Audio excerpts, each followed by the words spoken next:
চীনে 4 দিনের রাষ্ট্রীয় সফর শেষে দেশে ফিরেছেন প্রধানমন্ত্রী তারেক রহমান। সফর সঙ্গীদের নিয়ে রাত 8টার দিকে শাহজালাল আন্তর্জাতিক বিমানবন্দরে অবতরণ করেন তিনি।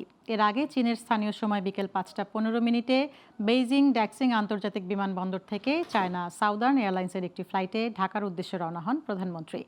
বিমানবন্দরে নেতাকর্মীদের ভিড়, র্যালি বা শোডাউন না করার নির্দেশ দিয়েছেন তিনি। বিস্তারিত আওলাদ বাবলুর প্রতিবেদনে।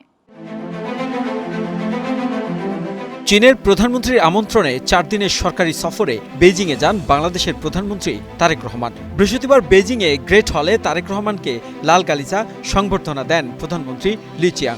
পরে দ্বিপক্ষীয় বৈঠক হয়। বৈঠকে বাংলাদেশ ও চীনের মধ্যে বিভিন্ন ক্ষেত্রে সহযোগিতা জোরদারে 13টি সমঝোতা স্মারক সই হয়। এই সফরকে বাংলাদেশের অর্থনীতি ও কূটনীতিক সম্পর্কের জন্য গুরুত্বপূর্ণ বলে মনে করছে সরকার। একটা দীর্ঘমেয়াদী কৌশলগত অংশীদারিত্বের সম্পর্ক তৈরি হয়েছে, যার ভিত্তি আমাদের দ্বিপাক্ষিক সম্পর্কের উপর বহুপাক্ষিক আলাপ আলোচনা এবং বিষয়কে আমরা কভার করেছি। সো ইন ওয়ান টার্ম আমরা যদি বলি, ঐতিহাসিক রাষ্ট্রীয় সফরের মাধ্যমে আমরা একটি long term strategic partnership Bangladesh এবং চীনের ভিতর বিল্ড হতে দেখেছি। সফর শেষে বিশেষ বিমানে ঢাকার উদ্দেশ্যে রওনা করেছেন প্রধানমন্ত্রী তারেক রহমান। সরকারি তথ্য মতে রাত 8টার দিকে শাহজালাল আন্তর্জাতিক বিমানবন্দরে নামেন প্রধানমন্ত্রী।